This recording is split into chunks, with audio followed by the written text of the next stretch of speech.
right, guys, welcome to AstroTalk and Tea. My name is Kelsey, and today we're here to discuss Pisces season 2021.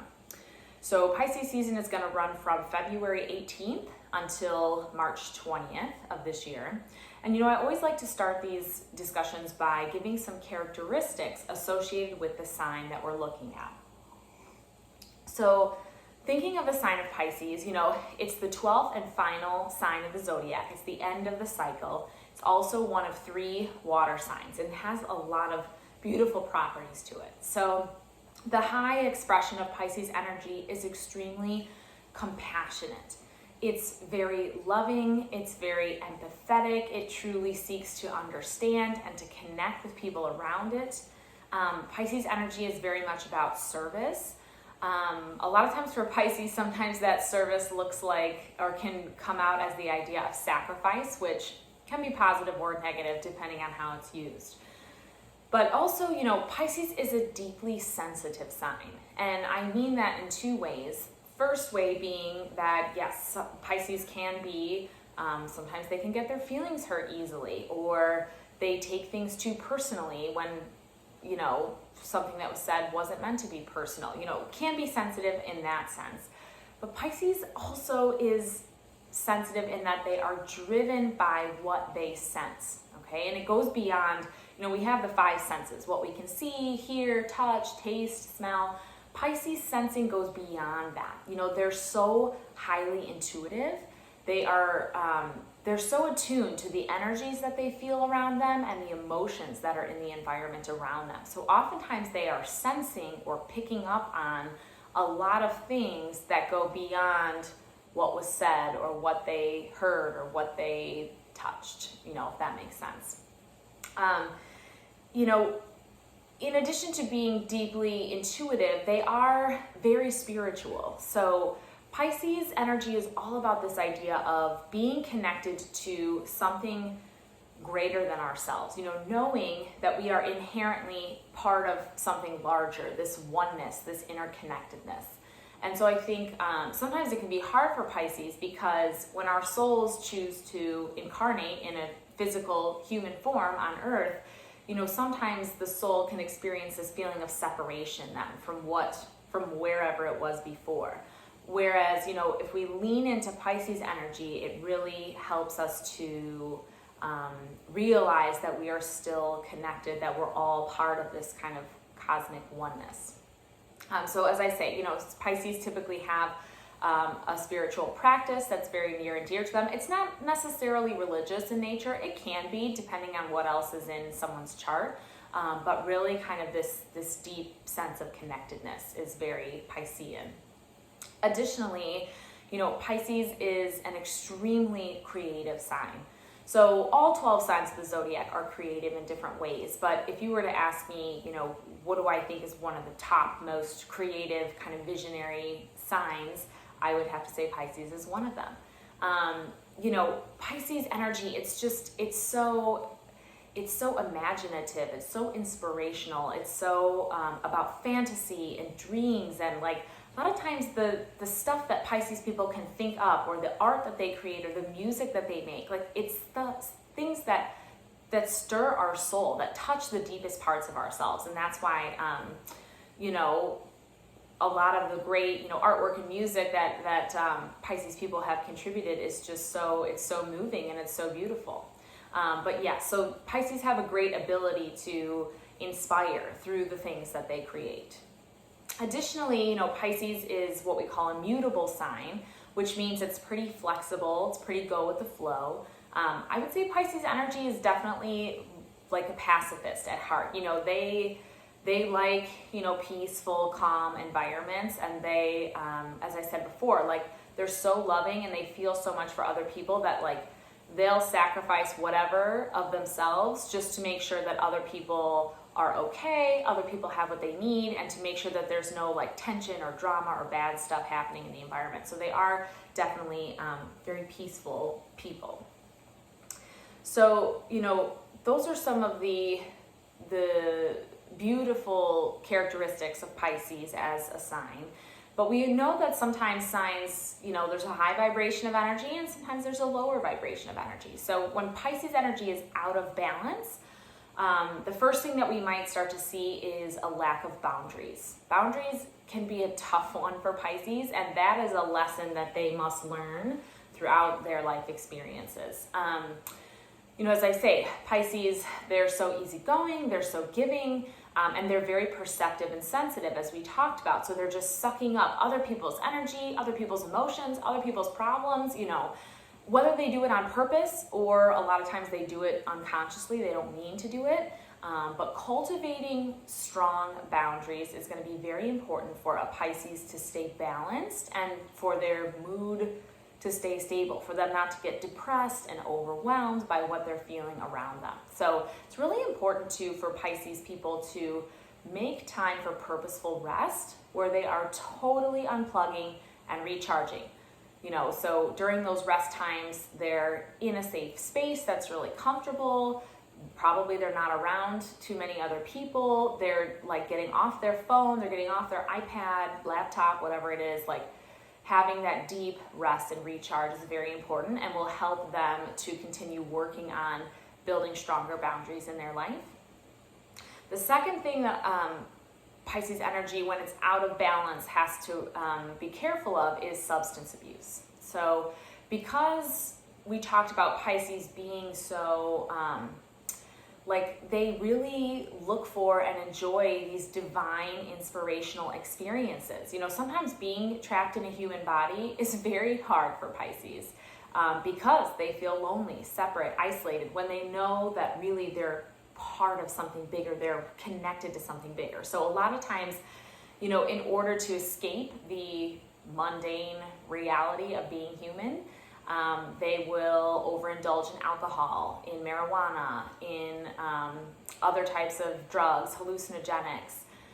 They can have very addictive personalities, but that can even extend beyond substances. Sometimes the Pisces energy could even be like addicted to a spiritual guru or something like that. So they just have to watch out for those tendencies to escape. I think that's the key word there. So now, even if you don't have strong Pisces energy in your own personal chart, we're all swimming in Pisces energy from now until March 20th. So the first thing that we can all be doing during this time is letting the creative juices flow. That is like the top number one thing to do during Pisces season. And what I mean by that is what ideas do you have swimming in your mind? What kind of visions have you had while you're meditating or while you're dreaming? What are the things you want to create and manifest? What are, is there some type of, artwork or music or something you want to deliver to the world in that way? Now is the time to, to journal about it, to talk to friends about it, bounce ideas off of people. Now's the time to doodle in your notebook. Now's the time to just, mess around with playing around with different ideas, not feeling like you need to stick to one idea or the other, but just get in that ideation phase and just see what comes up for you. As we switch into Aries energy on March 20th, that's really the time that you can take action on building and manifesting the ideas that you come up with right now. So during this time, let it be a fun, open idea session of just allowing your creativity to come forth in whatever way it chooses to. Second thing we can all be doing during this season is reconnecting to however we spell G-O-D. So we talked about, Pisces being a deeply spiritual sign. And, I think if you're someone who's gotten away from a spiritual or religious practice that is very helpful, soothing, anchoring in your life, now's the time to return to that. That can look so many different ways. If you are religious, that could be maybe you go back to church or temple services.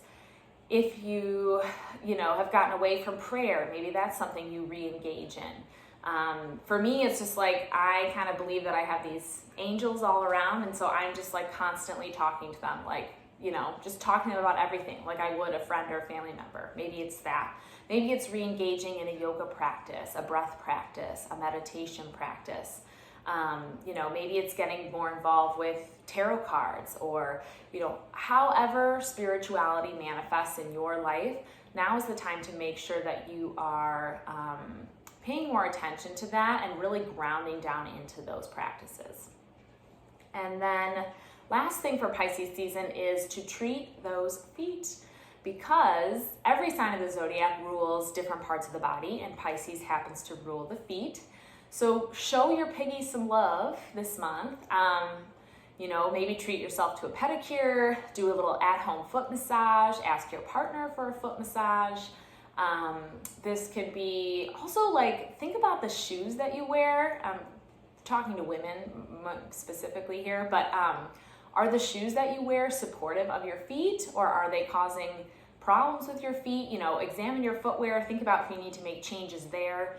Also, just pay attention to the connection of your feet on the ground. That's the first part of our bodies that connects with that energy of the earth. So it's a really, special and sacred part of the body that I think is often forgotten or taken for granted. So paying a little bit more attention to your feet and treating them with a little bit more love this Pisces season is a really good idea.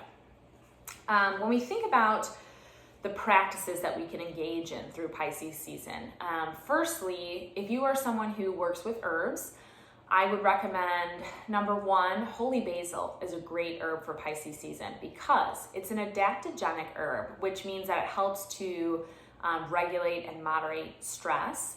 So for Pisces, when they can get this feeling of burden and overwhelm, taking holy basil is a great way to help alleviate some of those feelings. Second, mugwort is a good one for Pisces season.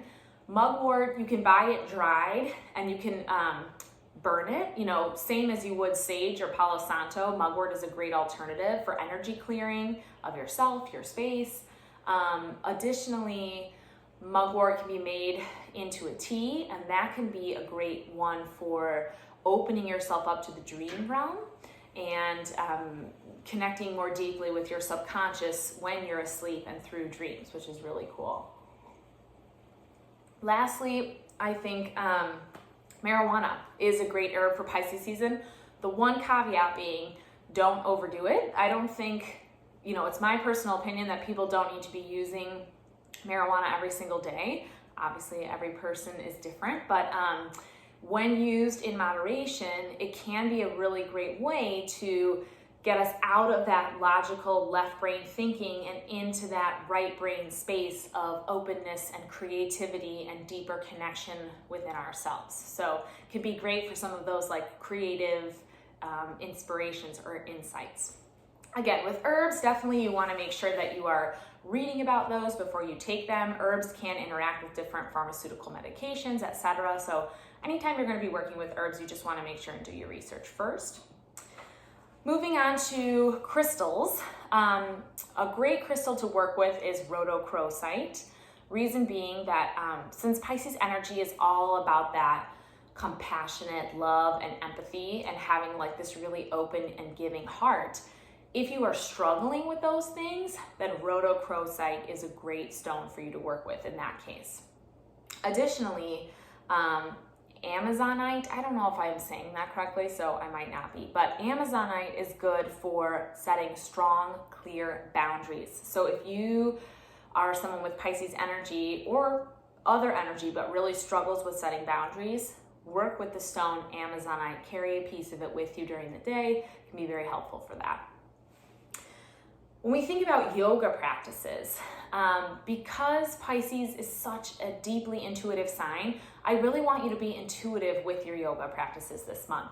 This isn't so much about following strict, regimented sequence of poses and being really attuned to the minutia in each pose. This is more about just getting on your mat, asking your body what it needs, and just going there. Even if it's not a perfect sequence, even if it doesn't seem like it makes sense, try to get deeply in touch with yourself and just allowing your practice to be very individualized.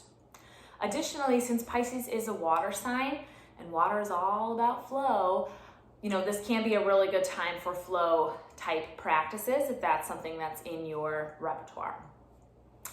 Lastly, when we talk about meditation, Pisces season is the time to go deep into meditation. And so I recommend, especially if you're someone who likes guided meditation, try to get a guided meditation that has some really like dreamy, delicious, yummy visualizations. I think the deeper you can go into that can really open up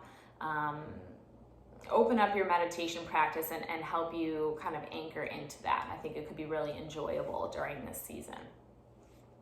So now that we've talked about the practices, some of the important astrology that's coming up this Pisces season is, first thing, if we're going in calendar date order, is the full moon that we're going to have in Virgo, which I believe is called the snow moon, which is very apropos. I'm in Chicago and we have like so much snow right now. But the full moon in Virgo is going to be Saturday, the 27th of February, but it's like really in the middle of the night. So like Friday the 26th, I would recommend, if you're going to do like a little ritual or ceremony for the full moon, could be good to do it Friday the 26th or Saturday night the 27th, because the full moon is going to kind of peak in the middle of the night there. So this full moon is going to be at 9 degrees of Virgo. It's like 8 degrees, almost 9 degrees, between 8 and 9 degrees. And so this is an interesting one. At this full moon, we have the sun in Pisces and we have the moon in Virgo. And this is the time of like taking our big dreams and then recognizing what are the practical things that we have to do to make those dreams a reality. I think the Virgo moon can also help us be very discerning. So, we might have tons of ideas and visions and creative insight, but the Virgo moon will also help us to kind of cherry pick or select the things that really could be manifested into the earthly plane, and which things maybe should just stay as ideas or dreams or fantasies and maybe aren't necessarily ready to come to fruition right now. I think also, a Virgo moon helps us understand how our desires and imaginative whims fit within the practical, pragmatic framework of our lives. So there's always this nice push-pull between Pisces, totally dreamy, right brain, very spiritually connected, Virgo, earth sign, very practical, knows what's going to work and what isn't going to work. So there's a beautiful kind of balance between these two energies at the Virgo full moon. Additionally, Uranus is going to be making a positive angle to this full moon, which is going to kind of give us this boost of inventive, eclectic, imaginative magic. And so I think we will get some insight too into the practical ways that each of us as individuals can help contribute to building a brighter future. So I think that'll be the positive Uranus influence there. Now, the one caveat I will give about this full moon on the 27th of February is that it's going to be making tough angles to both Saturn and Chiron. So there can definitely be some things coming up at this full moon that need to be healed. Chiron is an asteroid that, its energy is all about where we are most deeply wounded. And a lot of times Saturn can bring up like our failures, and it can bring up different karma that we're working with. So I do get the sense that for many of us, especially if the full moon at 8-9 degrees of Virgo, touches something in your own personal chart, this can be a time where we need to refocus on what needs to be healed within ourselves. And there may be some situations that happen in our life around that day that will reflect back like, hey, maybe you thought you were done with this work or healing this particular thing in your life, but you need to take another look at that. So that is the full moon. Also too, I think just with a Virgo full moon, it's a good time to let go and release that idea of perfection. We are inherently flawed beings. We are not perfect. We never will be, no matter how hard we try. So I think as we look at what needs to be healed at this full moon, also remembering that idea that perfection is not real. It's not something we should strive for. That's a good thing to keep in mind as well.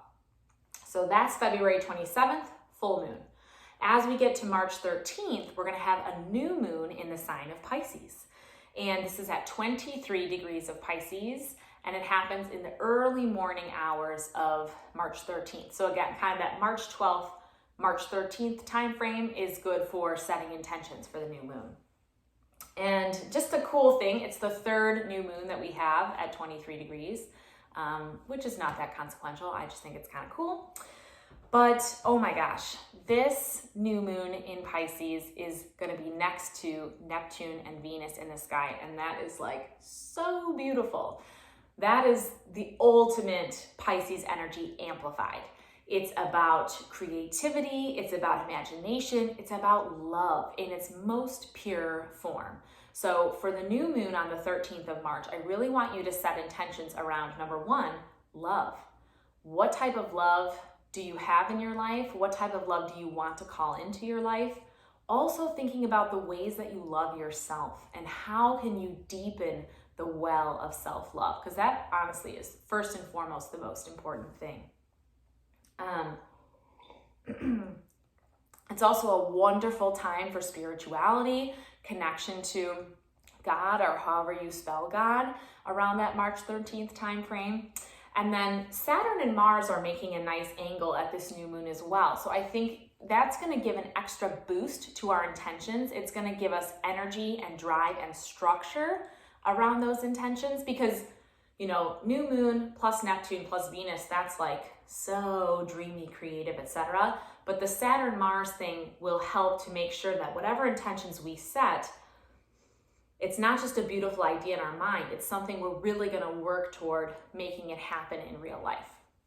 I also think too, around that March 11th, 12th, 13th time frame, pay close attention to your dreams, because the moon together with Neptune and Venus can definitely be about, you know, getting messages through the dream. So keeping a little dream journal at that time might be really interesting to see what comes up, and so you can reflect on it at a later time as well. So that's the major stuff that's coming up for Pisces season, February 18th to March 20th, 2021. Hope you guys have enjoyed AstroTalk and Tea, and thanks for watching.